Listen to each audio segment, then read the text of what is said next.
As you can tell by the title of this video, that I probably haven't even figured out by the time I recorded this, we're here for Sakamoto Days. I was trying to figure out what volume I wanted to use for this video, but I picked up volume 2 only because it has Shin and Sakamoto in the same cover. But let's talk about Sakamoto Days for a second, and a couple of my concerns that I have going forward. And the reason why I say this is because by the time I'm recording this video and it uploads, the weekly chapter is coming out Sunday at 11 p.m. So we have a bunch of, well, not a bunch of time. We got a couple of days before we get spoilers, the leaks, the scans, and then the official chapter. And so the first thing, upon reading the chapter that just came out this past week, it had me thinking, because of the way Sakamoto has froze trying to fight other people,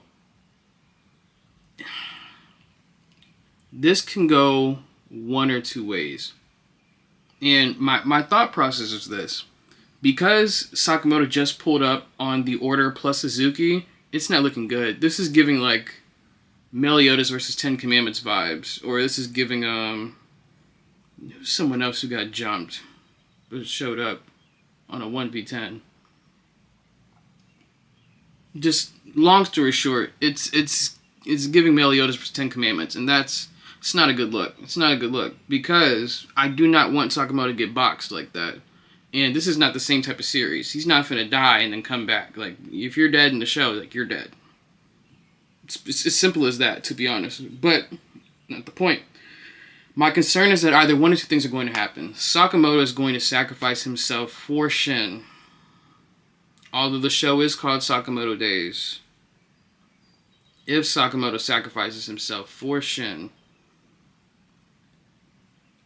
I mean,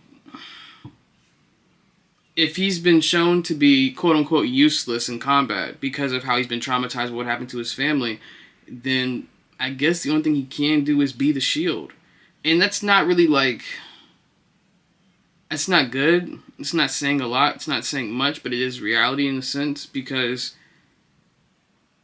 unless Sakamoto's going to flip the switch and turn to crash out mode, I don't see how he's maneuvering through Oki, Torres, Bada, Kashima, Izuki, who can eventually switch to the Slur personality, Gozu, who can basically electrocute Izuki to get him back. So it's like,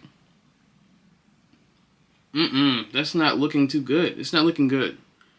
But on the other hand, if this is the start of Crash Out Sakamoto, then we have some nice fresh ground to work with. Let me tell you why. Because the same person that tried to blow up his family, who knows? Sakamoto might move with such a movement that it immediately goes into boxing mode and the rest of the Order members don't have a time to react or respond. Immediately on 10. Immediately throws Suzuki into the next room over and it's like, I'm out. I'm gonna go throw hands. And they can probably try to hawk him down, but I feel like this would be a really good chapter to showcase Crash Out Sakamoto, because Shin has already crashed out. Every single character from Sakamoto, nope, that's a lie. I was about to say every character has crashed out, but they haven't. The only character that has crashed out is Shin, 1000%. Now I guess Sakamoto will be the second, because I don't see Lu, Hisuke, or why is my brain going? No, it's just Lu and Hisuke. I don't see either of those. Oh, and the deer guy. Yeah, they're not going to crash out. They're not going to crash out. I just mean that wholeheartedly. But what is very interesting to me in terms of Sakamoto Days is because this can go one or two ways.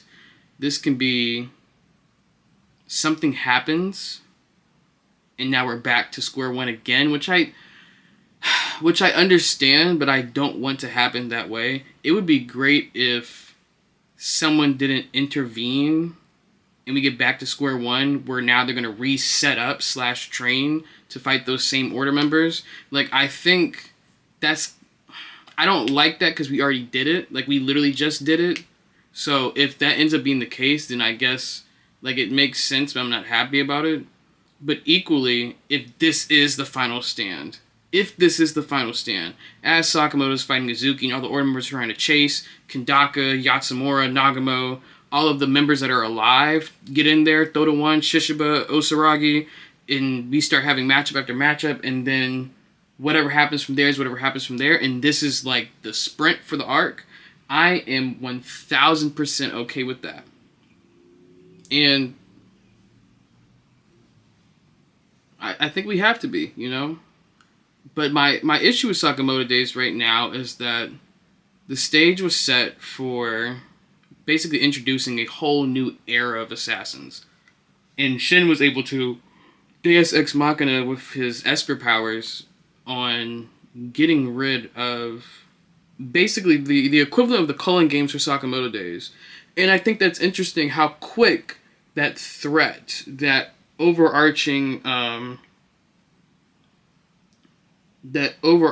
story that was present, it really makes it interesting because as we see that the guns now malfunction, we see some people who are basically, you can assume, are naturally talented assassins that have already been catching bodies the whole time.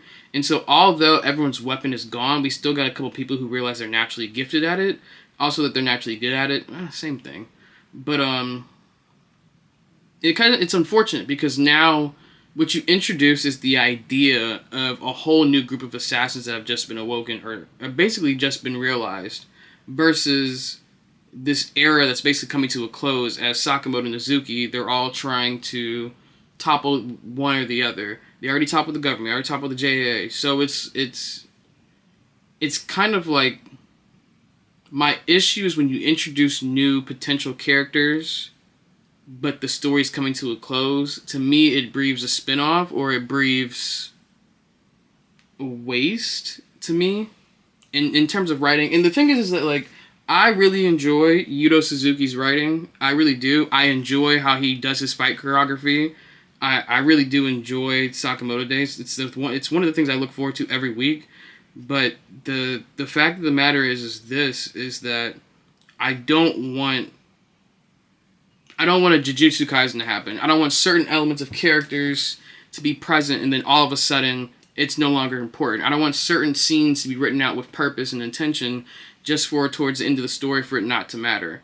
And to me, that's really important to me in Sakamoto Days because it is a driven series on people being alive or not. Is a series driven off of who's going to make the final kill, who's going to take this and the third. Like, every person who has, like, died in Sakamoto Days has had an impact every single time. Whether it's fake or not. Whether it's Shishiba versus Yatsumura. Whether it's Rion Akao. Whether it's Gaku. Haruma. Insert everyone who's already perished in Sakamoto Days.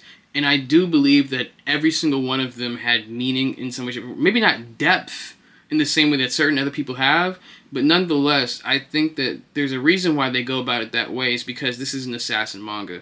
And so, and y'all can correct me if I'm wrong, but to me, it would make no sense for us to have Yatsumura, Kandaka, all these people we thought were dead and gone, be present mobile and moving around just to not see that on the other side compete. Because now what we're looking at is an even playing field, in my opinion, because Lu is not doing anything to any of the orders. Neither is Hisuke, because Hisuke and Kamihate are on the same team.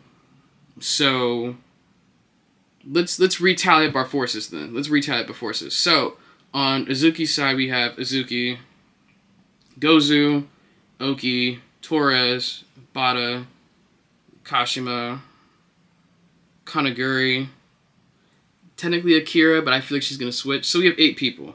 Let's go to Sakamoto's side. Sakamoto, Shin, Kandaka, Yatsumura, Nagamo, Shishiba, Osaragi, Kamihate. We have 8. We're tied. We're tied. Now, Hisuke and Lu, I feel like should not... They're combatants, yes, but it's interesting how they're combatants that really don't have a place in this arc at this current moment. Like, Lu has no place at all in this arc. But Hisuke, on the other hand, he has some value. He has a lot of value, especially being a sniper of Kamihate. Maybe they have a bad matchup, and so they need 2 snipers instead of 1. Whatever the case may be, we now have it evened up, so I feel that we can most certainly, this can be the scene. It can be the aquarium, 8 versus 8. It can be, especially Fatari with Shin, so that way if Shin is like not matching up to a single order member, which he should because he's relative to Shishiba, he should be okay. But at this point he's burnt out, so probably not. So he has Atari maybe to pass on. No, Atari said her luck is done. But anyway, the point is this. We have the matchups. Our matchups are here. We know who's there. And so for me, my concern is this.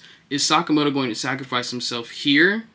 Or is he going to crash out Nizuki? And I'm really excited for the chapter that comes out because I really want to know if he's going to spin the whole block or just some of the block. And that's very important. But I guess we'll see when Sunday comes. But y'all be easy. Y'all know what it is. Touch grass. Peace.